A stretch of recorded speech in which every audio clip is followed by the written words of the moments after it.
Some betrayals cut so deep they change a man forever. When the woman you once trusted strikes down the woman carrying your child, what kind of man do you become? In the frontier town of Cold Creek, mountain man Asa McGraw faced that very choice. Years back, he'd left behind a widow named Clara Dane, who believed they'd marry someday. But Asa returned with a new wife, Lydia, gentle and expecting their first baby. One morning, Clara's jealousy boiled over. She attacked Lydia right there in the street, in front of the whole town. Everyone knew Asa's reputation. They'd heard the stories whispered in saloons about what he was capable of. Now they waited to see his revenge. What happened next would shake the entire valley. Before we jump back in, tell us where you're tuning in from. And if this story touches you, make sure you're subscribed, because tomorrow I've saved something extra special for you. Cold Creek sat in a valley where the mountains cast long shadows even at midday. It was 1887, and the town had grown up around a single dirt road that ran between the peaks like a scar on the earth. On one end stood the church with its white-painted steeple. On the other, the saloon with its weathered boards and the constant sound of men's voices drifting through the bat-wing doors. In between, life happened: the general store, the boarding house, Doc Holloway's office with its smell of carbolic acid and camphor, and the sheriff's office where Tom Birch kept the peace with more words than bullets.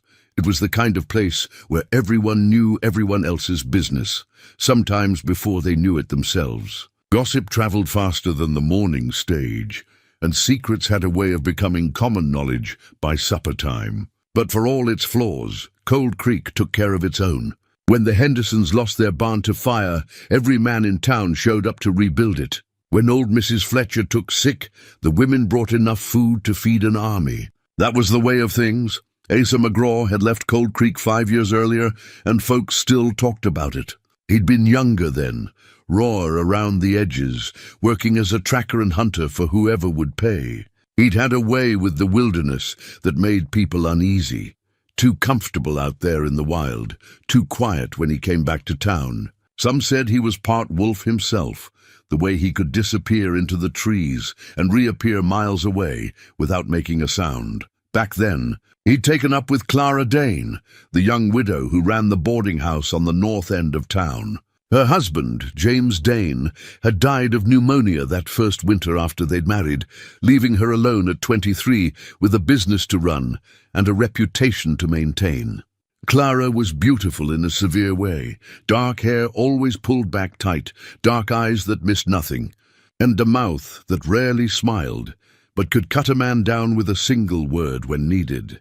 She and Asa had been drawn to each other like moths to flame, both lonely, both damaged in ways they couldn't quite explain. They'd meet in the evenings after her boarders had gone to bed, sit on her back porch and talk about things that mattered: loss, loneliness, what it meant to keep going when everything inside you wanted to stop. It wasn't proper, people said, but Clara didn't much care about proper anymore. She'd done proper when she married James Dane, and look where that had gotten her. For nearly a year, they carried on that way. Not quite courting, not quite anything folks could name. Clara started imagining a future, Asa settling down, maybe taking over the livery, them getting married quiet-like and building a life together. She never said these things out loud, but everyone could see it in the way she looked at him, the way she laughed at his rare jokes, the way she kept his favorite coffee on hand. Then one morning, Asa simply left. No goodbye, no explanation. Just a brief word to Sheriff Birch that he was heading into the high country and didn't know when he'd be back. Clara had stood on her porch that day, watching the road long after he'd disappeared, and something in her had hardened like clay in a kiln. People tried to comfort her, but she didn't want comfort. She wanted Asa to come back and explain himself, to tell her why she hadn't been enough to make him stay. Days turned to weeks, weeks to months, and still she waited. The boarding house ran like clockwork, because Clara threw herself into work, but anyone who looked close could see the light had gone out of her eyes. Years passed. Clara became colder, more isolated. She still ran the best boarding house in the valley, still showed up to church every Sunday, still did her duty as a citizen of Cold Creek, but she'd built walls around herself so high that nobody could climb them. When preacher Samuel Cord tried to talk to her about forgiveness, she listened politely and then went right back to her life of quiet bitterness. Then, on a bright morning in early spring, Asa McGraw came riding back into town. He looked different, older certainly, with lines around his eyes that spoke of years spent squinting into the sun. He'd grown a beard that was more grey than black, and his shoulders had broadened from the hard work of surviving alone in the mountains. But it was his eyes that had changed the most.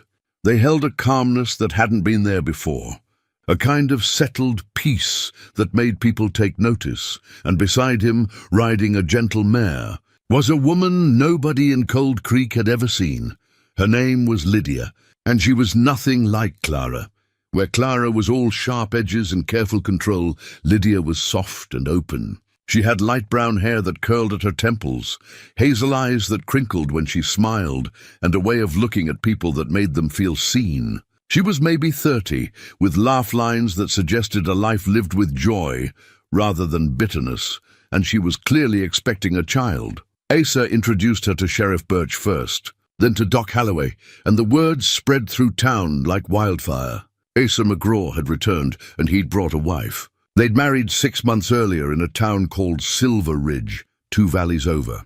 He'd met her there when he'd come down from the mountains one winter, needing supplies. She'd been working at her father's trading post, and they'd fallen into conversation the way people do when they recognize something in each other. Lydia's father had passed the previous year, and she'd been running the post alone. Asa had started staying longer on his supply trips, then longer still, until finally he'd asked her to marry him. They'd wed in a simple ceremony with just a few witnesses, and now they were coming to Cold Creek to build a proper life together. The town welcomed them, mostly. Lydia had that effect on people. She made them want to be kind. She'd stop and admire Mrs. Patterson's garden, ask Mr. Chen at the general store about his daughter's wedding, bring Doc Holloway fresh-baked bread just because she'd made extra. Within a week, half the town was protective of her, and within 2 weeks, the other half had joined them. But Clara Dane watched from her boarding house window and felt something dark and terrible growing in her chest. She hadn't known Asa was coming back. Nobody had thought to warn her, and why would they? It had been 5 years. Surely she'd moved on. But Clara hadn't moved on at all. She'd just frozen in place, waiting, and now here he was with a wife, a pregnant wife. The life Clara had imagined for herself, handed to someone else like it meant nothing. Asa came to see her the day after he arrived. He stood on her porch, hat in hand, and tried to explain. He'd left because he was broken inside, he said. He'd needed to go into the mountains and figure out who he was, what kind of man he wanted to be. He'd spent years out there alone, wrestling with his demons, learning to be still. When he'd finally come down, he'd been different, ready for something he hadn't been ready for before. He was sorry, he said. He should have told her he was leaving. He should have been honest about what he could and couldn't offer. He'd been a coward, and he knew it. Clara had listened to all of this standing in her doorway, her face like stone. When he finished, she'd said, "You're forgiven," in a voice that made it clear nothing was forgiven at all. Then she'd closed the door in his face. Asa had stood there for a long moment, his old hunting knife with its carved elk handle hanging at his belt, a reminder of the years he'd spent surviving in the wilderness, of the life he'd left behind. Then he'd walked away, back to the small house he'd rented for himself and Lydia, and tried to put Clara out of his mind. But Cold Creek was a small town, and avoiding someone forever wasn't possible. Lydia, bless her heart, tried to befriend Clara. She didn't know the full history. Asa had told her there'd been someone before her, someone he'd hurt, but he'd been light on the details. Lydia, being Lydia, thought kindness might bridge whatever gap existed. She'd stopped by the boarding house one afternoon with a basket of muffins, smiling that open smile of hers. Clara had answered the door, taken one look at Lydia's rounded belly, and said she wasn't hungry. The coldness in her voice could have frozen the sun. Lydia had tried twice more, then finally accepted that some hurts were too deep for muffins to fix. The weeks passed. Asa found work easily enough. His skills were needed, and people respected him. He helped the blacksmith, did some tracking for ranchers who'd lost livestock, and started building a small addition onto the house for when the baby came. Lydia made friends, joined the church ladies' group, and generally became part of the fabric of Cold Creek in the way that good people do. And Clara watched it all from behind her walls, feeling the bitterness grow like poison ivy, choking everything else out. She tried to pray it away. Preacher Cord had talked about forgiveness so many times she could recite his sermons by heart. She knew intellectually that holding on to anger was like drinking poison and expecting the other person to die. She knew all the right words, all the right thoughts, but knowing and feeling were two different countries. And Clara was trapped in the wrong one.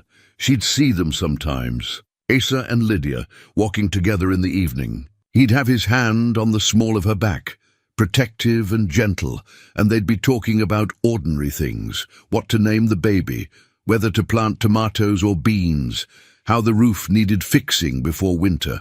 The kind of comfortable married conversation that Clara had dreamed about for so long, it had become like a phantom limb. Something she could still feel, even though it had never actually existed. That was the cruelest part. It hadn't even been real between her and Asa, not really. They'd been two broken people, keeping each other company in the dark. But Clara had built a whole future out of those evening conversations, a whole life out of nothing but hope and loneliness. And when Asa left, he'd taken that imaginary future with him, leaving her with nothing but the cold reality of her empty boarding house and her empty bed and her empty heart. The town tried to be diplomatic. Nobody wanted to take sides, but it was hard not to notice the difference between the two women. Lydia brought light wherever she went. Clara brought a chill that made people want to move along quickly. Business concluded, no lingering necessary. Sheriff Tom Birch, who'd known both women for years, felt caught in the middle. He'd stop by Clara's boarding house sometimes, try to make small talk, see if she needed anything. She'd be polite, but distant, and he'd leave feeling like he'd somehow made things worse just by showing up. Doc Halloway, who treated everyone from cradle to grave and knew more secrets than the preacher, kept a worried eye on the situation. He'd seen feuds tear towns apart before, seen what happened when people let their hurts fester.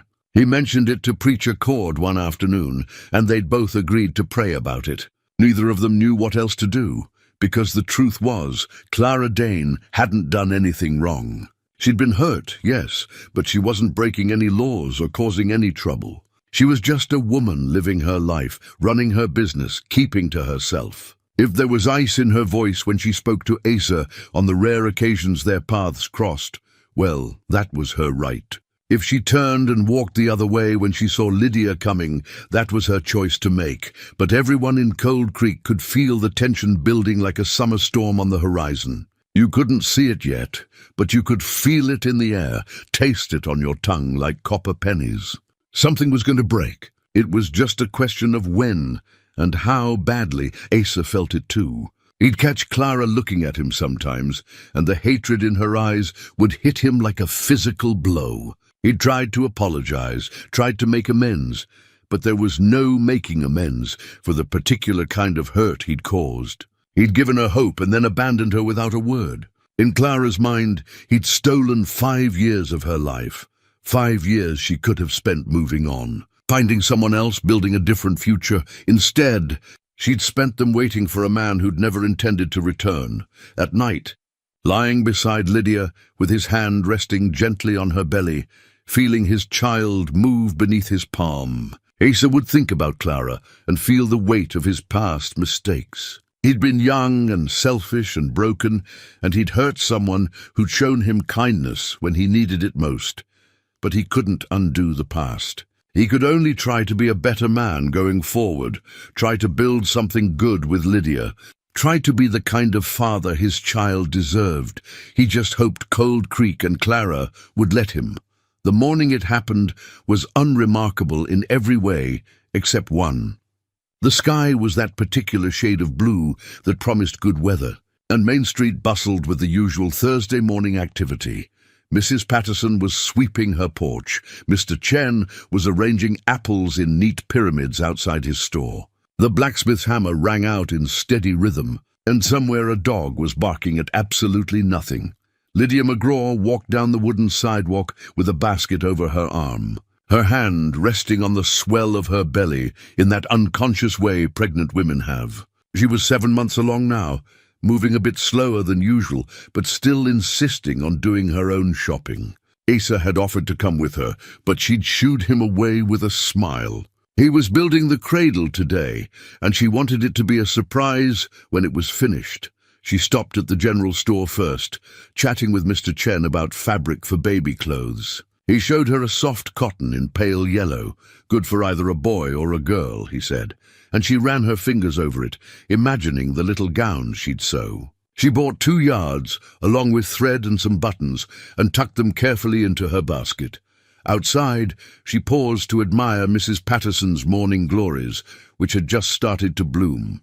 The older woman came down from her porch to talk about the best way to train the vines, and they stood there in the sunshine, 2 women discussing ordinary things in an ordinary way. Neither of them noticed Clara Dane emerge from her boarding house 3 buildings down. Clara had been awake since before dawn, pacing her empty rooms like a caged animal. She'd barely slept in weeks. Every night, she'd lie in her bed and think about Asa and Lydia in their little house, probably wrapped up in each other, probably happy. The thoughts ate at her like acid, corroding everything good inside her until all that remained was the hurt and the rage. She'd tried to control it. Lord knows she'd tried. But that morning, something inside her had finally snapped. She'd been standing at her window, watching Main Street come to life, when she saw Lydia step out of the general store. Saw her pause to talk to Mrs. Patterson, saw her laugh at something, her whole face lighting up with joy. Saw her hand rest on her pregnant belly, protective and tender, and something in Clara broke completely. She didn't remember deciding to leave the house, didn't remember walking down her porch steps or crossing the street. It was like watching herself from a distance, seeing her own body move, but not quite controlling it. All she could think was, that should have been me. That life should have been mine. Lydia was saying goodbye to Mrs. Patterson when Clara reached her. Mrs. McGraw, Clara said, and her voice sounded strange even to her own ears. Flat dead. Lydia turned, and her smile faltered when she saw Clara's face. Mrs. Dane, she said carefully. Good morning, is it? Clara stepped closer. Is it a good morning for you? People were starting to notice now. Mr. Chen had come to his doorway. Mrs. Patterson had stopped mid-step on her way back to her porch. Down the street, the blacksmith's hammer had gone silent. I'm sorry? Lydia's hand moved instinctively to her belly. I don't understand. No, Clara said. You wouldn't. You blow into town and take everything, and you don't even understand what you've taken. Lydia's face softened with comprehension and something that looked like pity. Mrs. Dane, I know there's history between you and Asa. He told me. He told you? Clara laughed, and it was an ugly sound. What did he tell you? That he whispered promises to me for a year? That he made me believe in a future? That he left me waiting like a fool? He said he hurt you, Lydia said quietly. And I'm sorry for that, truly. But nothing. Clara's voice rose. You're sorry. You stand there with his child in your belly, with his ring on your finger, with everything I wanted, and you tell me you're sorry? The crowd was gathering now. Sheriff Birch had emerged from his office. Doc Holloway had stopped on his way to make house calls. A dozen townspeople had materialized, drawn by the raised voices and the tension crackling in the air like lightning about to strike. Mrs. Dane, Lydia said, and her voice was gentle, trying to de-escalate. I understand you're hurt, but this anger, it won't heal anything. It'll only make things worse. It was the wrong thing to say. The gentleness, the understanding, the pity in Lydia's voice. It was gasoline on Clara's fire. This woman, this stranger, presuming to understand her pain, presuming to offer wisdom about hurt and healing when she'd taken everything Clara had dreamed of. You don't understand anything, Clara said, and her hand moved before her brain could catch up. The slap connected with Lydia's cheek with a crack that echoed down Main Street. For a moment, everything froze. Lydia staggered backward, more from shock than force, her hand flying to her face. Her basket tumbled from her arm, spilling fabric and thread across the wooden sidewalk.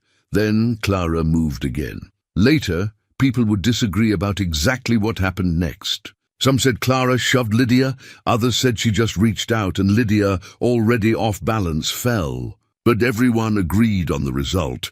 Lydia went down hard, landing on her side on the wooden planks. She cried out, not loud, just a small sound of pain and surprise, and immediately curled around her belly, protecting the child inside her. The spell broke. People rushed forward. Mrs. Patterson reached Lydia first, dropping to her knees beside the younger woman. Doc Holloway was there a second later, his experienced hands already checking for injuries. Sheriff Birch grabbed Clara's arm, pulling her back. She didn't resist. She just stood there, staring at Lydia on the ground. And for a moment, her face showed nothing but horror at what she'd done. Then the walls slammed back into place, and her expression went blank. "Are you all right?" Doc Holloway was asking Lydia. "The baby. Can you feel the baby moving?" Lydia's face was pale, but she nodded. Yes, I think we're all right. Let's get you to my office. I need to examine you properly." Doc looked up at Sheriff Birch. "Tom, get some men to help me carry her." "I can walk," Lydia said, but her voice shook. "I'd prefer you didn't, just to be safe." Doc's voice was kind but firm. He gestured to two men standing nearby. "Careful now. Support her back and legs." They lifted her as gently as they could. Lydia's hand never left her belly, and Mrs. Patterson walked beside her, holding her other hand. The crowd parted to let them through, and that's when Asa appeared. He'd been in the livery, working on the cradle, when someone's son had come running with the news. He'd dropped his tools and run the 3 blocks to Main Street, his heart pounding with fear. Now he stood at the edge of the crowd, taking in the scene. Lydia being carried toward Doc's office, her face pale and frightened. The scattered contents of her basket on the sidewalk. Clara standing silent in Sheriff Birch's grip. Her cameo brooch, the one Asa had given her years ago, now cracked down the middle, hanging crooked on her dress, and every eye in town turning to watch his reaction. Asa's face went through several expressions in rapid succession. Fear, anger, something that might have been grief, before settling into absolute stillness. His hand drifted to the hunting knife at his belt, that old companion from his years in the wilderness, but he didn't draw it. He just stood there, his jaw clenched so tight you could see the muscle jumping. "Asa!" Doc Holloway called. "Come on! She's asking for you." Asa moved then, walking past Clara without so much as a glance. But everyone saw the way his hands were shaking. Everyone saw the cold fury in his eyes. Clara watched him go, and something inside her shriveled even further. She'd wanted him to look at her. She'd wanted him to see her, to acknowledge what he'd done to her, to feel even a fraction of the pain she'd been living with. Instead, he'd looked right through her, as if she didn't exist at all. Sheriff Birch's grip tightened on her arm. "Clara," he said quietly, "we need to talk." She let him lead her toward his office, moving like a sleepwalker. Behind them, the townspeople stood in stunned silence, looking at each other with wide eyes and shocked faces. In the 5 years since Asa had left, Clara Dane had been cold. She'd been distant. She'd been bitter and hard, but she'd never been violent. Something had changed. Something had broken. And everyone in Cold Creek knew that broken things could cut you if you weren't careful. In Doc Holloway's office, Asa sat beside Lydia's examination table, holding her hand so tight his knuckles were white. The doc was checking her carefully, listening to the baby's heartbeat with his stethoscope, pressing gently on her abdomen, asking questions in his calm, professional voice. "Any cramping? Any bleeding? Any sharp pains?" "No," Lydia said. "Just it scared me. The fall scared me." "That's understandable." Doc straightened up. "The baby's heartbeat is strong.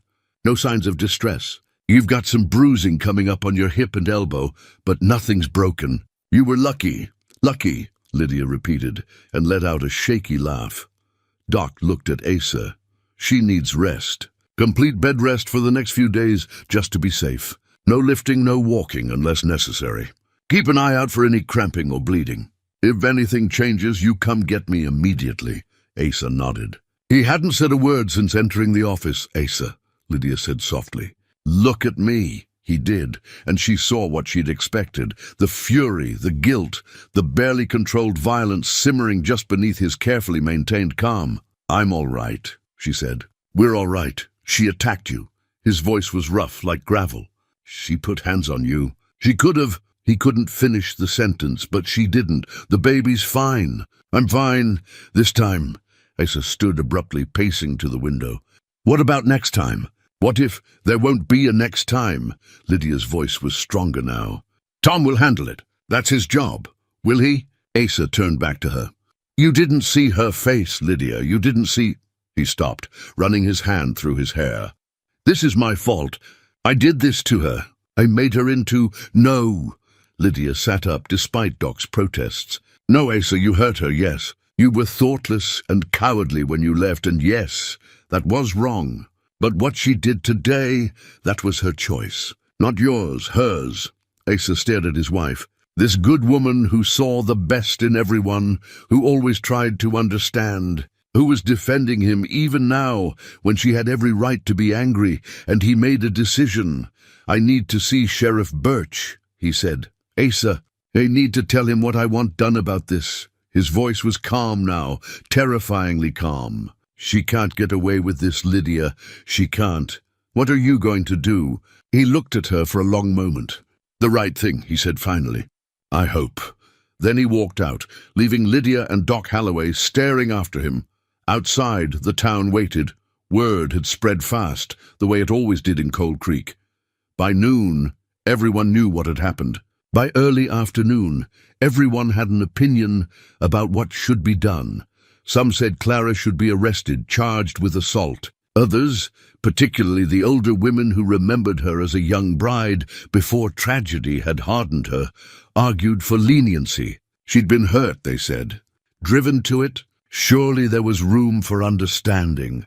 The men in the saloon had darker suggestions. A woman who'd attack a pregnant woman, that wasn't something you could forgive. Asa was a patient man, they said, but every man had his limits. They'd seen the way he looked. They knew what was coming. Some of them were excited about it, in the way men sometimes are about violence when it's not their own.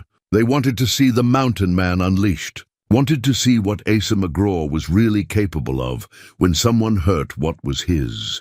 In his office, Sheriff Tom Birch sat across from Clara Dane and tried to figure out how to handle this mess. Clara hadn't said a word since he'd brought her in. She just sat there staring at her hands, that broken cameo brooch still pinned to her dress. Clara, Tom said gently, I need you to talk to me, nothing. I've known you a long time. Since before James died, you're not a violent person. So I need to understand. What happened out there? Finally, she looked up. Her eyes were red-rimmed but dry. I don't know, she said. I saw her and I don't know. You assaulted a pregnant woman in front of half the town. I can't just let that go. I know. Asa's going to want justice. He has every right to press charges. You could go to jail, Clara. Is that what you want? What I want, Clara said bitterly, doesn't seem to matter much, does it? Tom sighed. This isn't about what you want or don't want. This is about what you did. You hurt someone. You put a baby at risk. There are consequences for that. Then give me the consequences. Clara's voice was flat. Lock me up. Throw me in a cell. I don't care anymore. That's the thing, Clara. I think you do care. I think you care so much it's eating you alive. She looked away. The door opened and Asa walked in. Tom stood up. Asa, how's Lydia? She'll be all right. Doc says the baby's fine. Asa's eyes were on Clara, and his expression was unreadable. I need to talk to you, Tom, about what happens next. Of course, Tom glanced at Clara. Give us a minute. No, Asa said. She should hear this. Clara's head came up, and for the first time since the attack, she looked directly at Asa.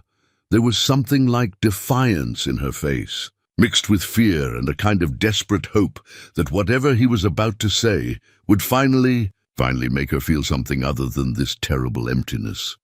Asa stood in the doorway, backlit by the afternoon sun, and everyone in Cold Creek held their breath, waiting to see what kind of man he really was. What kind of revenge he would take, what would happen to Clara Dane, and whether the fragile peace of their little town was about to shatter completely.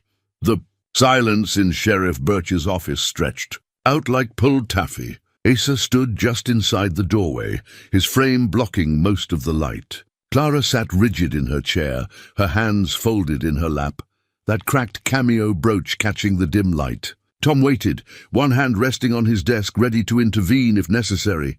"I'm not pressing charges," Asa said finally. The words hung in the air like smoke. Nobody moved. "What?" Tom said. "I'm not pressing charges." Asa's voice was steady, quiet. "Lydia and the baby are fine. No permanent harm done. I'm not going to have Clara arrested." Clara's face went white. This wasn't what she'd expected. This wasn't. She'd been braced for his anger, prepared for his hatred. She'd been ready for him to demand justice, to see her punished, to finally give her the attention she craved, even if it came in the form of vengeance. But this calm dismissal, this refusal to engage, it was somehow worse than anything she'd imagined. "Asa," Tom said carefully, "she attacked your wife. In front of witnesses. You have every right." "I know my rights." Asa finally looked away from Clara, meeting the sheriff's eyes. "But exercising them won't fix anything. It'll just make everything worse. She could do it again." "She won't." Asa glanced back at Clara. "Will you?" Clara couldn't speak. She just shook her head, feeling tears prick at her eyes for the first time since this morning. "There you go." Asa turned to leave. "Wait," Clara's voice came out as barely more than a whisper. "Why?" He stopped, his hand on the doorframe. For a long moment he didn't turn around. "Because I understand what I did to you," he said finally. "I left you without explanation, without closure. I let you build something in your head that I knew wasn't real, and then I ran away instead of being honest. You've been carrying that hurt for 5 years, and this morning it came out in the worst possible way. But punishing you won't undo my part in this. It won't make anything right, so that's it?" Clara's voice rose. You forgive me? Just like that?" Now Asa did turn around. "I didn't say I forgive you. What you did was wrong, Clara. You hurt someone I love. You put my child at risk. That's not something I'll forget." His jaw tightened. "But I'm not going to let this destroy you, or me, or this town." "How noble of you," Clara said bitterly. "It's not noble. It's practical." Asa's eyes were hard. "If I press charges, you go to jail. Then what? You come out angrier than before. You lose everything you've built. The town splits into factions, some supporting you, some supporting me. People stop speaking to each other. Families get divided."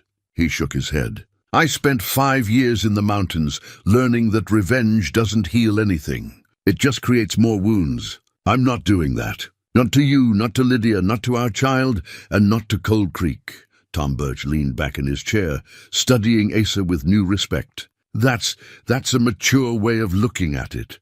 "I'm not the same man I was 5 years ago," Asa said simply. "I hope I'm better."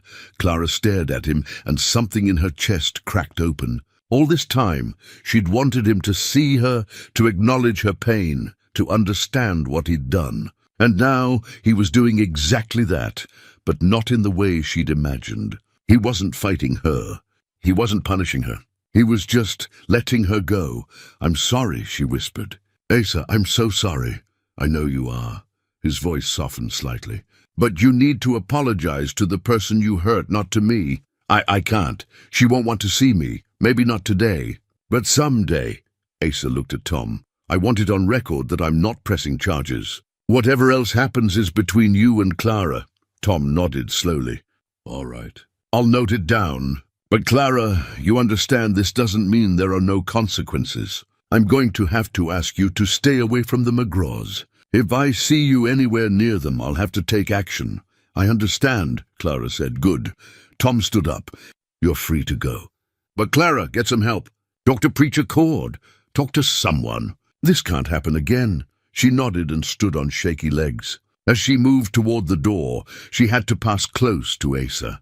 She paused, and for a moment they stood almost face to face. "I really am sorry," she said again. "I know," Asa replied. "I'm sorry too, for what I did to you back then. I should have been honest. I should have told you I wasn't ready for what you wanted. Instead, I just ran, and that was cowardly. You were young. That's not an excuse. Clara looked at him, really looked at him, and saw the man he'd become. The lines around his eyes, the grey in his beard, the calm that seemed to radiate from him like heat from a stone. He was different, genuinely different, and she realized with a horrible sinking feeling that she'd been holding on to a ghost. The Asa she'd been waiting for, the one she'd built up in her mind during those 5 long years, that man had never existed. She'd fallen in love with her own loneliness, her own need, and pinned it all on someone who'd never promised her anything. I hope, she started, then stopped. I hope you'll be happy. You and Lydia, you deserve it. So do you, Asa said. You deserve to be happy too, Clara, but you won't find it by holding on to the past. Then he stepped aside, letting her pass. Clara walked out of the sheriff's office and into the bright afternoon sunlight. Main Street was busy with people going about their business, but she could feel their eyes on her. Everyone knew what had happened. Everyone had an opinion. She walked back to her boarding house with her head high, refusing to show how much it hurt, how much everything hurt. Inside, she climbed the stairs to her private rooms and finally let herself cry. She cried for the years she'd wasted, for the future she'd imagined that would never exist, for the woman she'd become, bitter and cold and capable of violence. She cried for James, her first husband, who'd been kind to her in his way and hadn't deserved to be mourned so briefly before she moved on to pining for someone else. She cried for Asa, for the hurt she'd caused him and the hurt he'd caused her. She cried for Lydia, who'd done nothing wrong except exist and be loved, and she cried for herself, for the girl she'd been before grief and disappointment had turned her into this. When the tears finally stopped, she sat on her bed and looked around her empty room. The boarding house was doing well financially. She had security, a business, a place in the community. But she had no real friends, no family. No one who cared whether she lived or died beyond how it might affect their room and board. She'd done that to herself. Pushed everyone away. Built walls so high nobody could climb them. But maybe it wasn't too late to change that. The thought terrified her. Change meant vulnerability. It meant admitting she'd been wrong, that she'd wasted years on bitterness. It meant forgiving Asa, forgiving herself, and trying to build something new from the ruins of what she'd imagined. She didn't know if she was strong enough for that, but she also didn't know if she could go on the way she had been. Her fingers touched the broken cameo brooch still pinned to her dress. Asa had given it to her during those months they'd spent together. She'd worn it every day since, even after he left, a constant reminder of what she'd lost. Slowly, carefully, she unpinned it.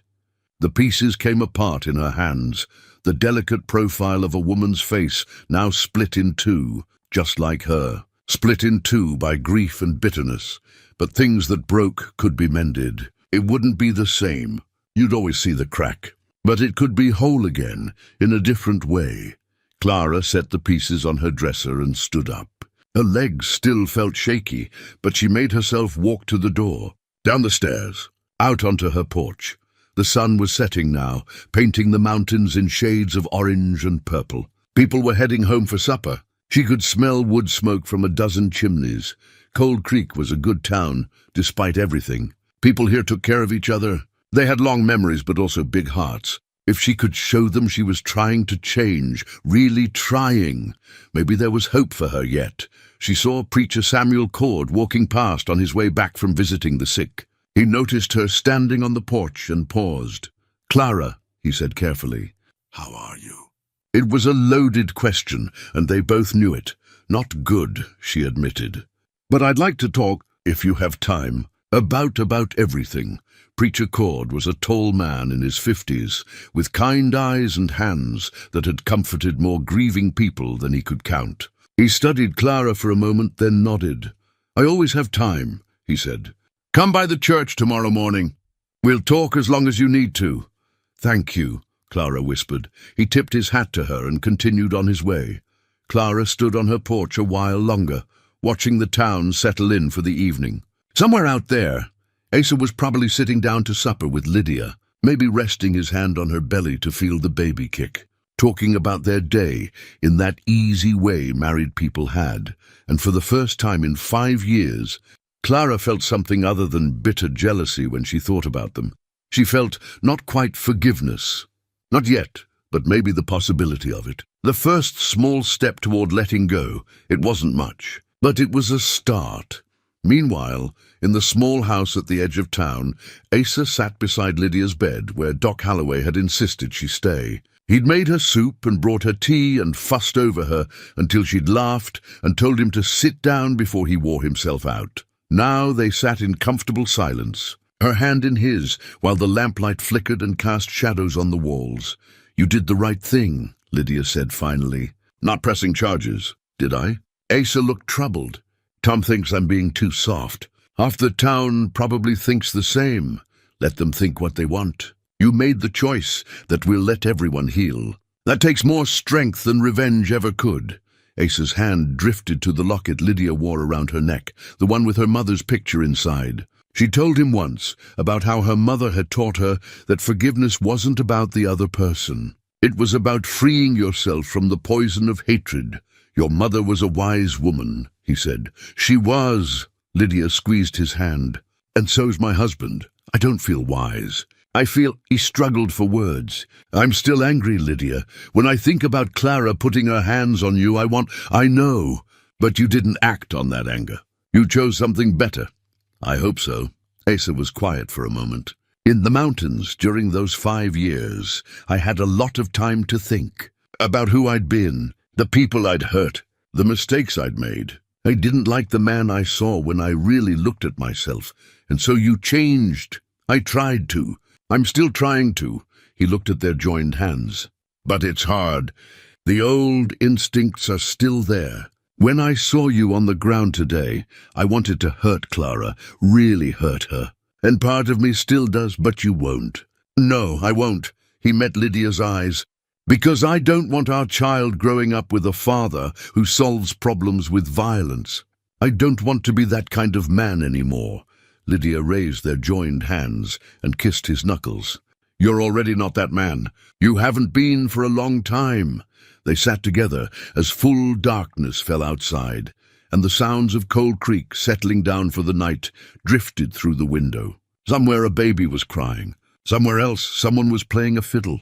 Normal sounds of normal life in a normal town, but nothing felt quite normal anymore. Something had shifted today. A line had been crossed and then, surprisingly, uncrossed. Asa had been given a chance to show the town who he really was, and he'd taken it. Now everyone would have to figure out what that meant. In the church rectory, Preacher Cord sat at his desk with his worn Bible open in front of him. The pages were heavily annotated, passages on forgiveness underlined multiple times, notes written in the margins about grace and mercy and the difficulty of both. He'd been praying about Clara Dane for years. He'd watched her grow harder and more isolated, watched the light go out of her eyes. He'd tried to reach her, but she'd always kept him at arm's length. Now, finally, something had broken through. It had taken a terrible action and its equally terrible consequences, but maybe, just maybe, Clara was finally ready to let someone help her. He marked his place in the Bible and bowed his head. He prayed for Clara, that she'd find the strength to change. He prayed for Lydia, that she and the baby would stay healthy. He prayed for Asa, that he'd have the wisdom to navigate the difficult days ahead. And he prayed for Cold Creek itself, that the town would find a way to heal from this wound before it festered into something worse. Because Preacher Cord knew something that most of the townspeople didn't quite understand yet. This wasn't over. The immediate crisis had passed, but the real work, the work of forgiveness and transformation and community healing, was just beginning, and it would test all of them before it was done. That evening, after Doc Holloway had checked on Lydia one more time and confirmed that both she and the baby seemed fine, Asa sat alone on his porch. The house was small but well built, with a view of the mountains he'd called home for so long. Tonight, those peaks were silhouetted against a sky full of stars, and the air smelled of pine and wood smoke. He'd sent a neighbor boy to fetch his tools from the livery, and now the half-finished cradle sat beside him on the porch, a reminder of the life he was trying to build. He picked up his sanding block and went back to work, letting the repetitive motion calm his still racing thoughts. Inside, Lydia was finally sleeping. He'd sat with her until her breathing had deepened and her face had relaxed. Even in sleep, she kept one hand on her belly, protecting their child. The sight had made something twist in his chest, love and fear and determination all mixed together. He'd meant what he said to Sheriff Birch. He wasn't the same man who'd left Cold Creek 5 years ago. That man had been running from everything, his feelings, his responsibilities, his past. He'd convinced himself that solitude was strength, that needing nothing from anyone made him invulnerable. It had taken 3 years alone in the mountains to realize he'd been wrong. The wilderness had taught him things, patience, observation, the value of stillness. He'd learned to track animals not by chasing them, but by understanding their patterns, by moving with the land instead of against it. He'd learned that survival wasn't about dominating nature, but about finding your place within it, and slowly, painfully. He'd learned to sit with his own thoughts without running from them. He'd thought about Clara during those years, about how he'd used her loneliness for his own comfort, without considering what she might be building in her mind, about how easy it had been to take what she offered without giving anything real in return, about how he'd been so trapped in his own pain after losing his parents that he couldn't see hers. By the 4th year, he'd known he needed to come back down, not to Cold Creek necessarily, but to people, to community, to life. He'd met Lydia by accident, if accidents existed, which Preacher Cord would say they didn't. Divine providence, the preacher would call it. Asa didn't know about that, but he knew that walking into that trading post in Silver Ridge had changed everything. Lydia had been sorting inventory, and she'd looked up when he entered, and smiled like he was a friend she'd been expecting rather than a stranger covered in trail dust. They'd talked while she filled his supply order, and he'd found himself lingering, asking questions he didn't need answers to, just to keep the conversation going. He'd come back the next week, and the week after that, and by the 3rd visit, he'd stopped pretending he needed supplies. What had drawn him to her was hard to put into words. She was pretty, yes, but Cold Creek had pretty women. She was kind, but kindness alone wouldn't have been enough. It was something deeper, a quality of acceptance, of seeing who he actually was rather than who he'd been or might become. She'd looked at him, this rough mountain man with more silence than words, and hadn't tried to change him. She just liked him, as he was. And somehow, in her presence, he'd started liking himself again too. When her father died suddenly of a heart ailment, Asa had stayed to help her through it. They'd buried the old man on a hillside overlooking the valley, and afterward, Lydia had taken Asa's hand and said, "I'm glad you were here. I don't think I could have done this alone." He'd proposed 3 weeks later, kneeling in the trading post after hours with a simple ring he'd traded for. She'd said yes before he'd finished asking the question. They'd married quietly, just them, and a justice of the peace because neither of them wanted a fuss. Then they'd spent a few months getting the trading post ready to sell, and Lydia had asked where he wanted to settle. "I know a place," he'd said, "if you don't mind a small town." "I grew up in a small town," she'd replied. Small towns are good for raising children. The fact that she assumed they'd have children, that she was planning a future with him so easily, it had made him realize how much he wanted that same future. Not the vague someday he'd let Clara imagine, but actual concrete plans. This woman, this life, these mountains.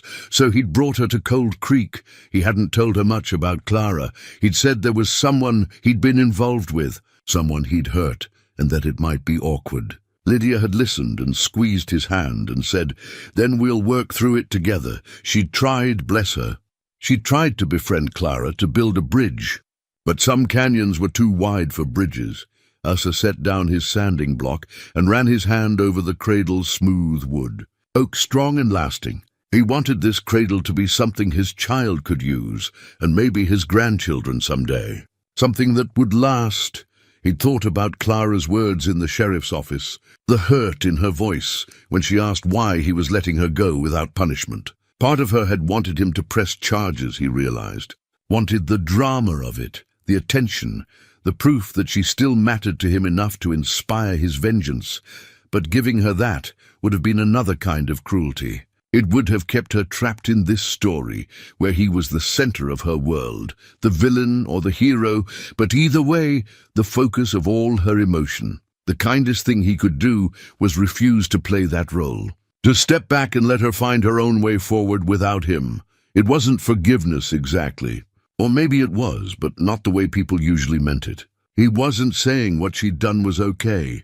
He wasn't saying it didn't matter. He was just refusing to let it become the thing that defined both of their futures. He picked up his tools again and got back to work. The cradle wouldn't build itself, and he wanted it finished before the baby came. Across town, Clara lay awake in her bed, staring at the ceiling. She'd stopped crying hours ago, but sleep wouldn't come. Every time she closed her eyes, she saw Lydia falling, saw the fear on her face, heard the small sound she'd made when she hit the ground. Clara had hurt people before with her words, sharp comments, cold dismissals, the kind of everyday cruelties that small-town life sometimes demanded. But she'd never been physically violent. She'd prided herself on her control, her dignity, her ability to maintain proper behavior no matter what she felt inside.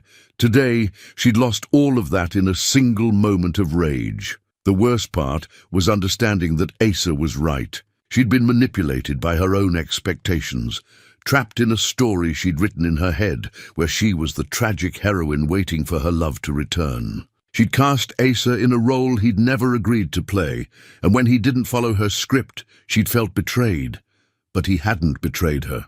He'd just been human, flawed and struggling and unable to give her what she wanted because he didn't have it to give. She thought about the years she'd spent waiting, all the evenings on her porch watching the road, all the times she'd heard footsteps and felt her heart leap, hoping it was him, all the conversations she'd invented in her mind, the explanations he'd offer, the apologies, the reunion. She'd been so focused on that imagined future that she'd stopped living in the present. Her boarding house could have been more than just a business. She could have made real friends instead of just maintaining professional relationships with her tenants. She could have joined the church ladies group, helped with community events, built a life that wasn't just waiting for someone else to give it meaning. Instead, she'd frozen herself in amber, preserved in the moment Asa left, unable or unwilling to move forward. And today, all that frozen grief had cracked open and spilled out in the worst possible way. Clara sat up and lit the lamp on her bedside table. The broken cameo brooch sat on her dresser, catching the light. She picked up the pieces and held them in her palm. She could have it repaired, probably. Mr. Chen at the general store was handy with delicate work. But did she want to? Did she want to keep wearing this reminder of what she'd lost? Or was it time to let it go? She set the pieces back down, not ready to decide yet. Some choices couldn't be rushed. Tomorrow she'd go see Preacher Cord like she'd promised. She'd tell him everything, not just what happened today, but all of it. The loneliness after James died. The way Asa's attention had felt like sunlight after a long winter. The hopes she'd built, and the years she'd wasted, and the person she'd become. Maybe he could help her find a way forward. Maybe he'd have answers, or at least questions that would help her find her own answers. Or maybe he'd just listen, and that would be enough for now. Clara lay back down and pulled the covers up. Outside, an owl called, and somewhere in the distance, a coyote answered. The sounds of the wilderness that surrounded their little town, reminding them all how small and fragile their civilization really was, but also how precious, how worth protecting. She closed her eyes and tried again to sleep. The next morning dawned clear and cool. Asa woke early, as was his habit, and checked on Lydia. She was still sleeping peacefully, one hand on her belly. He watched her for a moment, feeling the familiar surge of gratitude that she was his, that she'd chosen him, that somehow he'd been given this chance at a real life. Then he went outside to work on the cradle. He'd been at it for maybe an hour when Sheriff Birch came walking up the path. "Morning, Asa," Tom called. "Got a minute?" Asa set down his tools. "Sure, coffee." Wouldn't say no. They went inside, moving quietly so as not to wake Lydia. Asa poured 2 cups from the pot he'd made earlier, and they settled at the kitchen table. "How's she doing?" Tom asked. "Better. No cramping, no bleeding. Doc says that's a good sign." "Good, that's good." Tom wrapped his hands around his cup. "Listen, I wanted to talk to you about yesterday. About your decision not to press charges. You think I made a mistake. I think," Tom chose his words carefully, "I think you made the decision that felt right to you. But I'm worried about what it might mean for the town." "How so?" "Word's spreading. Some folks are saying you're too soft, that Clara got away with something she shouldn't have. There's talk that if a man won't even protect his own wife, what good is he?" Asa's jaw tightened, but he kept his voice level. "Let them talk. It's not just talk I'm worried about. Cyrus Dane, Clara's brother-in-law, he rode into town late yesterday. Stayed at the boarding house. He's asking questions, making noise about family honor." Now Asa's attention sharpened. "I didn't know Clara had family. Just Cyrus, James Dane's younger brother. He's got a ranch about 30 miles south, made good money in cattle. He and Clara never got along, something about how she ran the business after James died. But now he's here and he's angry. Angry at Clara or angry at me?" "Both, from what I hear." Tom took a sip of coffee. "He thinks you letting Clara go unpunished makes his family look weak. Says it's an insult." Asa stood and walked to the window, looking out at the mountains. "So he wants me to press charges after all? Make it official?" "I don't think that's what he wants. I think," Tom hesitated, "I think he wants to handle it his own way. Family justice, he called it." "Meaning what? He punishes Clara himself? Or he comes after me for not punishing her?" "I don't know yet. But Asa, the man's got a reputation. He's proud, he's got money, and he's used to getting his way. This situation, it's complicated for him. His brother's widow attacked the wife of his brother's rival, and now I wasn't James's rival. I barely knew the man, maybe not. But in Cyrus's mind, you're the man who moved in on his brother's widow. The man who rejected her and then came back with a replacement. The man who's now showing her mercy, which he sees as condescension." Asa turned back to face Tom. "What do you suggest I do?" "I don't know," Tom admitted. "I'm just telling you to be careful. Watch your back. And maybe reconsider staying close to home for a while. Keep Lydia safe. I'm not going to hide in my own house. I'm not asking you to hide. I'm asking you to be smart." Tom stood. "Look, you made your choice about Clara, and I respect that. But choices have consequences, and sometimes those consequences come from directions you don't expect." After Tom left, Asa stood in his kitchen and thought about the warning. He didn't know Cyrus Dane, but he knew the type, men who measured their worth by their pride, who saw compromise as weakness and mercy as cowardice. He'd met plenty of men like that in his years working as a tracker. They were the ones who'd hire him to hunt down a wolf that killed one sheep and wouldn't be satisfied until every wolf in the territory was dead. The ones who'd start feuds over water rights that could have been settled with conversation. The ones who'd rather burn their own fields than let a neighbor benefit from their misfortune. Dangerous men in their own way. Not because they were particularly skilled or smart, but because they were unpredictable and willing to escalate any situation to prove a point. Asa went back outside and picked up his tools. The cradle was nearly finished now. Just a few more hours of work and it would be ready. He'd deal with Cyrus Dane if and when the man made his move. Until then, he had a life to build and a family to protect, and he'd be damned if he'd let anyone, Clara's bitterness or Cyrus's pride or the town's gossip, stop him from doing exactly that. By the time the sun was high in the sky, Clara had made her way to the church. It was a simple building, white clapboard with a small steeple, sitting on a slight rise that gave it a view of the whole valley. The doors were always unlocked, Preacher Cord's way of saying everyone was welcome any time. Inside, the air was cool and smelled of beeswax and old wood. Light streamed through the plain glass windows, throwing patterns on the worn floorboards. Clara stood in the doorway, suddenly uncertain. She hadn't been inside except for Sunday services in years, and even those she'd attended out of obligation rather than faith. Clara. Preacher Cord emerged from the small office at the back. He was carrying his Bible, the one he'd had for 30 years, its leather cover worn soft from handling. "Come in, please." She walked down the aisle between the simple wooden pews, her footsteps echoing. When she reached the front, she wasn't sure whether to sit or stand. "Wherever you're comfortable," Cord said gently, sensing her uncertainty. She chose a pew near the front and sat. He settled beside her, not too close, giving her space. "I don't know where to start," Clara said. "Start anywhere. God's patient, and so am I." So she started. Not with yesterday's attack, but further back. With James dying and leaving her alone at 23. With the weight of running the boarding house by herself. The whispers about whether a young widow could maintain propriety. With the loneliness that had felt like drowning. People were kind, she said. They helped. But nobody really saw me. I was James's widow, the boarding house lady. Someone to be pitied and helped, but not known. Cord nodded, listening without interrupting. Then Asa came along.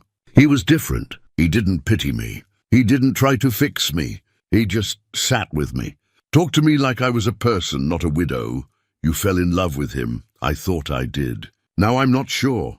Clara twisted her hands in her lap.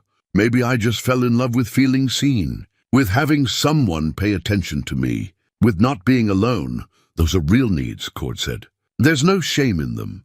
But I built a whole future out of nothing. He never promised me anything, never said he loved me, never talked about marriage, but I convinced myself it was only a matter of time. I wrote a whole story in my head, and when he left I felt like he'd stolen it from me, when really he just didn't know the story existed. Clara looked at the preacher. When did you get so wise? I'm not wise. I'm just old, and I've heard a lot of confessions. Cord opened his Bible, finding a passage by instinct. The pages fell open to a section so heavily annotated that the margins were dark with ink. There's a story in here about a woman caught in adultery. You know it? The one where Jesus says, "Let he who is without sin cast the first stone." That's the one everyone remembers. But there's another part. After everyone leaves, Jesus tells the woman, "Go and sin no more." Not pretend it didn't happen. Not you're forgiven so it doesn't matter. But go and sin no more. Move forward, change, be different. That's what Asa said to me. That I need to apologize to Lydia, not to him. He's right. Cord closed the Bible. Clara, you've been trapped in the past for 5 years. You've turned your hurt into a cage and locked yourself inside. Yesterday that cage finally broke open, and what came out was violence. That's your sin. Not loving Asa, not being hurt by him, but letting that hurt turn you into someone capable of attacking a pregnant woman. The words stung because they were true. Clara felt tears prick at her eyes again. I don't know how to be different. None of us do at first. Change is frightening. It means letting go of the stories we tell ourselves, even the painful ones. Sometimes we hold on to pain because at least it's familiar. So what do? You start small. You apologize to Lydia when she's ready to hear it. You accept that Asa has moved on and let him go. You start building a life that doesn't center around what you've lost. Cord paused. And you forgive yourself, which might be the hardest part of all. How? One day at a time, one choice at a time, choosing kindness over bitterness, choosing to move forward instead of looking back, choosing to see other people instead of just your own pain. Clara sat in silence for a long moment. The church was so quiet she could hear birds singing outside, the sound of someone hammering something in the distance, the ordinary sounds of life going on. I'm scared, she admitted. Good. Fear means you're taking this seriously. Cord smiled slightly. But you're not alone. That's what community is for, to help each other through the hard changes. Let people help you, Clara. Let them in. They probably hate me now. Some might. Some might never forgive you. But most will surprise you if you give them the chance. They sat together a while longer. Cord prayed, his voice low and steady, asking God for strength for Clara, for healing for Lydia, for wisdom for Asa, for peace for Cold Creek. Clara didn't know if she believed in prayer, but she found the sound of it comforting anyway. When she finally left the church, the sun was past noon. She felt wrung out but also lighter somehow, like she'd put down a heavy pack she'd been carrying for miles. She walked back toward the boarding house, but paused when she saw a man standing on her porch. He was tall and thick through the shoulders, wearing a suit that looked expensive, but somehow wrong on him, like he was more comfortable in work clothes. His face was florid, his expression stern. Cyrus Dane. She recognized him even though it had been years since she'd seen him. "Clara," he said when she approached. "We need to talk." "About what?" "About yesterday. About you disgracing the Dane name. About what I'm going to do about it." Clara's momentary peace evaporated. "I don't see how it's any of your business, Cyrus. Your family. That makes it my business." He came down the steps, and she noticed he was wearing silver spurs that jangled with each step. Purely decorative. Nobody wore spurs in town, but they announced his presence. Made sure everyone knew he was there. "You attacked that woman in front of the whole town. Made us look like what? Like I'm human. Like I made a mistake. Like we're weak." His voice rose. "Like the Dane family can be pushed around. That mountain man, he should have pressed charges. Should have demanded justice. Instead, he just let you go. Like you're not worth the trouble." "Maybe I'm not," Clara said tiredly. "Maybe he just doesn't want more conflict. Doesn't want—" Cyrus stared at her. "Where's your pride, woman? Where's your anger? He humiliated you, threw you over for some soft little thing, and then when you finally stood up for yourself, he dismissed you like you were nothing." "I didn't stand up for myself. I attacked a pregnant woman." "That's not standing up, that's—" Clara stopped. "Why are you really here, Cyrus?" "I told you. Family honor. You never cared about family honor before. You couldn't even be bothered to come to James's funeral. A flash of something, guilt maybe, crossed his face. That was different. How? James and I, we had our differences, but he was still my brother, and you were still his wife. I should have—" He shook his head. "That's not the point. The point is, I'm here now, and I'm going to fix this mess you've made. There's nothing to fix." Asa made his decision. Sheriff Birch agreed. "It's over. It's not over. Not by a long shot." Cyrus's hand moved to rest on the silver spurs at his belt, a gesture that seemed habitual. "I've been asking around. Seems this Asa McGraw isn't quite the upstanding citizen everyone thinks he is." Clara felt a chill. "What are you talking about?" "I'm talking about his time in the mountains. 5 years is a long time for a man to be alone. Makes you wonder what he was running from. Makes you wonder what he might have done out there, where nobody could see." "Don't," Clara said. "Whatever you're planning, don't. I'm not planning anything. I'm just curious. And I have friends who might be curious too. Friends who can ask questions, dig around, see what they can find." Cyrus smiled, and it wasn't a pleasant expression. "Maybe there's a reason McGraw doesn't want attention from the law. Maybe pressing charges against you would have brought scrutiny he can't afford. You're making things up. You don't know anything about him. Not yet. But I will." He tipped his hat to her. "I'll be staying in town for a while. Got some business to attend to. I'll see you around, Clara." He walked away, those silver spurs jangling with each step, and Clara stood on her porch, feeling the dread settle into her bones. She'd thought yesterday was the end of this mess. But watching Cyrus walk away, she realized it might just have been the beginning. She needed to warn Asa. Cyrus was dangerous in a different way than her violent outburst had been. He was calculating, patient, and he had resources. If he decided to make trouble, he could tear this town apart. But how could she warn Asa? She'd attacked his wife. He'd shown her mercy, but that didn't mean he wanted to talk to her. Sheriff Birch had told her to stay away from the McGraws. Still, she had to try. Whatever Asa had or hadn't done to her, he didn't deserve whatever Cyrus was planning. Clara went inside and changed into clean clothes, then walked to the sheriff's office. Tom Birch was at his desk, going through papers. "Clara," he said, looking up in surprise. "What can I do for you?" "I need to talk to Asa. It's important." Tom frowned. "I don't think that's a good idea. Lydia needs rest, and it's about Cyrus Dane. He's planning something bad. I don't know what exactly, but I think Asa should know. Tom's expression shifted from surprise to concern. What did Cyrus say? Clara told him everything. The conversation on her porch, the hints about Asa's past, the veiled threats. Tom listened with growing worry. "I'll talk to Asa," Tom said when she finished. "You go home. Let me handle this." "But Clara," his voice was firm but not unkind. "You did the right thing coming to me, but you need to let me take it from here.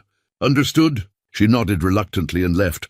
Tom immediately headed to Asa's house. He found the mountain man still working on the cradle, surrounded by wood shavings and tools.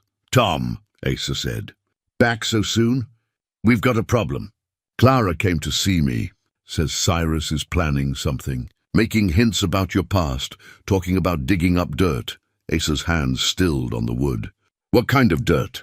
She wasn't specific, but she seemed genuinely worried. Tom paused. "Is there anything in your past that could cause trouble?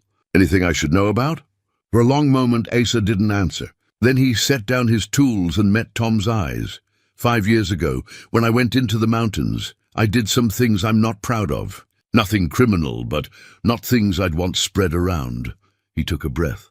"I was drinking too much, getting into fights, making trouble. That's part of why I left, to get away from that version of myself before I did something really stupid. Anything specific Cyrus could use against you?" "There was one fight up in a mining camp. Man accused me of cheating at cards. I didn't, but he wouldn't let it go. We fought and I hurt him pretty bad. Nothing permanent, but bad enough that I left the camp the next day. Never found out what happened to him. Tom absorbed this." "Could Cyrus find out about it?" "If he's determined enough, maybe. Mining camps keep records sometimes. And men talk. Damn." Tom rubbed his face. "All right, here's what we do. You don't give him any ammunition. You keep your nose clean, stay close to home. Don't rise to any bait. Let me keep an eye on Cyrus, see what he's up to, and if he makes his move anyway, then we deal with it. But Asa, you need to be straight with me. Is there anything else? Anything worse than a bar fight?" Asa shook his head. "Nothing criminal. I give you my word." "All right," Tom stood. "I believe you. But we need to be prepared. Men like Cyrus, they don't need the truth. They just need enough smoke to make people wonder if there's fire." After Tom left, Asa went inside. Lydia was awake, sitting up in bed with a book. "Who was that?" she asked. "Tom. Seems there might be some trouble brewing. He told her about Cyrus, about the threats, about his own past in the mining camps." Lydia listened quietly, then reached out and took his hand. "Thank you for telling me," she said. "For being honest, you're not worried. About a bar fight 5 years ago?" "No," she squeezed his hand. "But I'm worried about this Cyrus person. He sounds like someone who wants a fight. Whether there's a reason for one or not, I won't give him one. I promise myself no more violence." "I meant it." "I know you did." Lydia was quiet for a moment. "But sometimes violence comes looking for you, even when you don't want it." Asa thought about the hunting knife at his belt, about the years he'd spent surviving in the wilderness, about all the skills he'd developed for tracking and fighting and staying alive in hard country. He'd put all of that behind him when he came down from the mountains. He'd decided to be a different kind of man, but Lydia was right.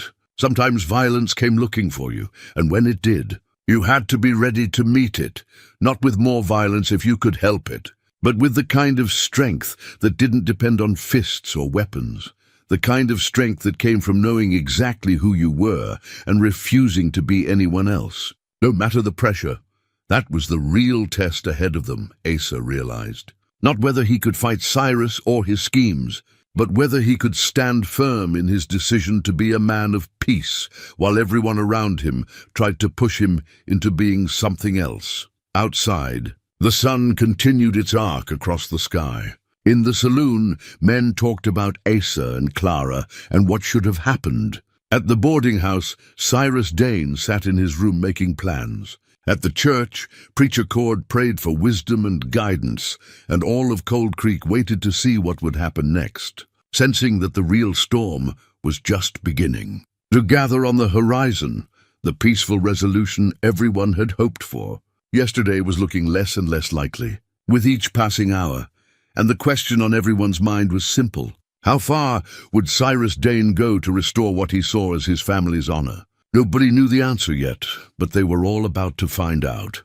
By early afternoon, Cyrus Dane had made himself a fixture in Cold Creek saloon. He sat at a corner table buying rounds for anyone who'd listen, asking casual questions that weren't casual at all. "This McGraw fellow," he'd say, nursing his whiskey. "He spent, 5 years in the mountains? Men can get pretty wild out there away from civilization. Makes you wonder what might have happened." The men would shrug, uncomfortable with the direction of the conversation, but not quite willing to defend Asa too strongly. Cyrus had money, and money talked even in a small town like Cold Creek. "Heard he was a tracker before he left," someone ventured. "Good at it too, tracker," Cyrus rolled the word around. "That's interesting. My brother James used to tell me about some trackers he knew, men who'd do anything for money. Punt anything, anyone, you know what I mean?" The implication hung in the air like smoke. "Now wait a minute," said Buck Henderson the blacksmith. "Asa never did anything like that. He tracked animals mostly. Sometimes a lost cow or a missing person." "Missing person," Cyrus leaned forward. "Tell me about that." "There's nothing to tell. Mrs. Fletcher's grandson wandered off once. Asa found him in half a day. Kid was fine. Good. But there must have been other times. Other searches. Not all of them ending so well, I imagine." Buck shifted uncomfortably. "I wouldn't know about that." "No?" Cyrus smiled. "Well, maybe I'll ask around. Talk to folks in the mining camps, the logging operations, places where men go and sometimes don't come back. You'd be surprised what you can learn if you know where to look." He stood up, leaving his empty glass on the table. "Thanks for the conversation, gentlemen. Very enlightening." After he left, the men looked at each other uneasily. "He's stirring up trouble," Buck said. "That he is," agreed another. "Question is, why?" "Family pride," he says. "But seems like more than that to me. Seems like he's got a grudge against McGraw, specifically. Or maybe he's just the kind of man who likes causing problems. Some men are like that. They drank in silence for a while, each contemplating what Cyrus's presence might mean for their peaceful town. Meanwhile, at the McGraw house, Lydia had insisted on getting up despite Doc Holloway's orders. She was tired of lying in bed, she said, and the baby was fine, kicking regularly, no cramping, no bleeding. She wanted to feel like herself again. Asa had helped her to the kitchen table, where she sat with her sewing, working on tiny clothes for the baby. Her fingers moved with practiced ease, creating delicate stitches in soft fabric. "Tell me more about Cyrus," she said as she worked. Asa, who was at the stove making tea, didn't turn around. "I don't know much. Never met him before yesterday, but you knew James, Clara's first husband, barely. He died not long after I came to Cold Creek the first time. I saw him around town, spoke to him once or twice, but that was it. What was he like?" "Quiet, kept to himself mostly. Ran a small freight business before he got sick. Clara took it over after he died, turned it into the boarding house." Lydia was quiet for a moment, her needle pausing. "She must have loved him, I suppose. And then he died, and she was alone, and you came along." "Lydia, I'm not accusing you of anything. I'm just trying to understand." She resumed her sewing. "She lost her husband. She was grieving, vulnerable. You were there, and you paid attention to her. Of course she attached herself to you. Of course she imagined a future. I should have been clearer. Should have told her I wasn't ready for that. Maybe. Or maybe she wouldn't have heard you even if you had. Sometimes we hear what we want to hear, especially when we're lonely." Asa brought the tea to the table and sat down across from her. "How did I end up with someone so wise?" "I'm not wise. I've been lonely too. After my father died, before you came along, I spent months running that trading post by myself. I'd go days without real conversation. Just transactions, just business. I know what it's like to crave connection, but you didn't. You didn't build a whole future in your head based on a few conversations. Didn't I?" Lydia smiled slightly. "The first time you came to the trading post, I noticed your eyes. How careful they were. How they took in everything. And I thought, this is a man who's survived things. This is a man who knows how to endure. I wanted to know what those things were. I wanted to know you. That's different, is it? Or did I just get lucky that you wanted to know me back?" Asa reached across the table and took her hand. "I love you. I know. And I love you. But Asa, We have to acknowledge that circumstances matter. Timing matters. If you'd met Clara at a different time in your life, or if I'd met you at a different time in mine, everything might have been different. Are you saying what happened with Clara is just bad timing? I'm saying it's more complicated than you being the villain and her being the victim, or vice versa. You're both just people who were hurting, who found some comfort in each other, and who ultimately wanted different things. That's not a crime. It's just sad. It's more than sad now. Now there's Cyrus, and whatever he's planning, which brings us back to the real problem. Lydia set down her sewing. Not the past, but the present. What are we going to do about him? Nothing if we can help it. Tom's keeping an eye on him. I'm staying out of his way. Hopefully he'll get bored and leave. And if he doesn't? Asa didn't have an answer for that. That evening, Cyrus made his next move. He approached Sheriff Birch's office just as Tom was about to lock up for the night. "Sheriff," Cyrus said pleasantly. "Mind if I have a word?" Tom hesitated, then gestured him inside. "Make it quick. I've got supper waiting at home. I'll be brief." Cyrus settled into the chair across from Tom's desk. "I've been hearing some interesting stories about Asa McGraw. Thought you'd want to know. What kind of stories?"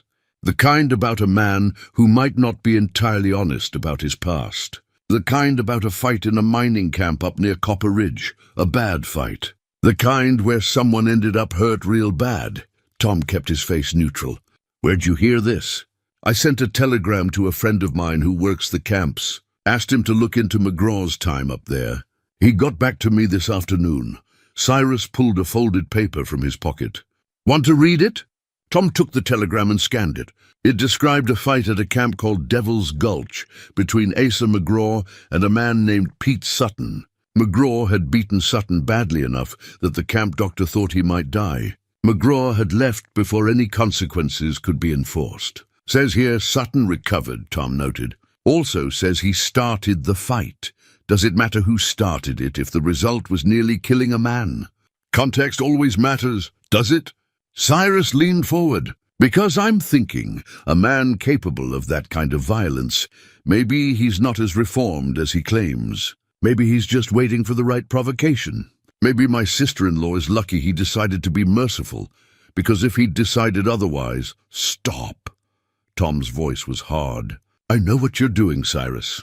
You're trying to paint Asa as dangerous so that when you make your move against him, you can claim it's justified.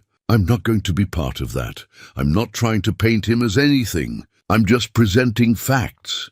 You're presenting one side of a story from 5 years ago. Asa's been nothing but respectful since he came back to Cold Creek. He's working honest jobs, building a life, about to become a father. Whatever he did in a mining camp half a decade ago doesn't change that, but it does change how people see him, doesn't it?" Cyrus stood. "Especially when they learn he kept it quiet, when they wonder what else he might be hiding. Get out of my office! I'm going!" "But Sheriff, you might want to think about where your loyalties lie. With the law and the safety of this town, or with a man who might be more dangerous than you think?" After Cyrus left, Tom sat at his desk for a long time, staring at the telegram. Finally, he locked it in his drawer and headed home, but he didn't eat much supper that night, and his wife could tell something was weighing on him. "Tom?" she asked gently. "What's wrong?" "There's trouble coming," he said. "I can feel it, and I don't know if I can stop it. Can anyone? Maybe Asa. Maybe if he confronted Cyrus directly, called his bluff, or maybe that's exactly what Cyrus wants. To provoke him into doing something he'll regret." Tom nodded slowly. "You're probably right. But doing nothing while this man tears apart someone's reputation, that doesn't sit right either. Sometimes there's no good choice, just the least bad one. And what's the least bad choice here?" His wife squeezed his hand. "I don't know, love. But you'll figure it out. You always do." Tom wished he had her faith. That night, unable to sleep, Clara looked out her boarding house window at the dark street below. She could see the light in Asa and Lydia's house, a warm glow in the darkness. She wondered what they were doing. Probably getting ready for bed, probably talking about the baby, probably planning their future. And she wondered what she'd cost them with her moment of violence. Not just the immediate harm, but everything that had come after. Cyrus's arrival, the rumors, the threat of more trouble. She'd set something in motion that she couldn't stop, and it terrified her. In the room below hers, she could hear Cyrus moving around, his boots heavy on the floorboards. He was whistling, actually whistling like he was enjoying himself, and maybe he was. Some men like destruction for its own sake. Like the feeling of power that came from tearing down what others had built. Clara thought about going down there, confronting him, telling him to leave Asa alone. But what good would it do? Cyrus had never listened to her before. He'd always seen her as weak, as someone who needed managing, just like he'd seen his brother. A memory surfaced, unbidden. James's funeral. She'd been standing at the grave, barely holding herself together, and Cyrus had come up to her afterward. "You'll sell the business," he'd said. Not asked, stated. "I'll give you a fair price. You can't run it alone." She'd looked at him. This man who'd never shown his brother a moment of kindness while he was alive, and felt something harden inside her. "No," she'd said, "don't be foolish. A woman alone." "No," she'd repeated. "It's mine. James left it to me. I'm keeping it." Cyrus's face had gone red. "You're making a mistake." "Then it's my mistake to make." He'd left in a fury, and she hadn't seen him again until today. She'd taken the freight business and transformed it into a boarding house, proving she could not only run it alone, but make it thrive. She'd thought he'd forgotten about that slight. Apparently not. This wasn't really about Asa at all, Clara realized. Or even about family honor. This was about Cyrus finally having a chance to put her in her place. To prove she should have listened to him all those years ago. Asa and Lydia were just collateral damage in a fight that had started long before they'd arrived. The thought made her feel sick. She'd attacked Lydia out of jealousy and pain, and now Cyrus was using that attack to justify his own agenda. Between them, they'd created a mess that might destroy everything. She had to fix this somehow. But how? The answer came to her slowly, reluctantly. She had to talk to Asa again, had to warn him about what Cyrus was really after, had to tell him the whole story about the Dane family dynamics, about why Cyrus was really here, and she had to apologize to Lydia, really apologize. Not the meaningless words she'd offered in the sheriff's office, but a genuine acknowledgement of the harm she'd done. It wouldn't fix everything, but it might be a start. Tomorrow, she decided. Tomorrow she'd find a way. Tonight, she just had to survive the knowledge of what she'd set in motion and the fear of what was coming next. Outside, the mountains stood silent under a blanket of stars, indifferent to the small human dramas playing out in the valley below. The wilderness didn't care about honor or revenge or justice. It just existed, patient and eternal. Sometimes Clara envied that indifference. It must be nice, she thought, not to feel anything at all. But then feeling nothing would mean missing the possibility of feeling something good again someday. And despite everything, despite all the pain and the mistakes and the bitter years, Clara found she wasn't quite ready to give up on that possibility. Not yet.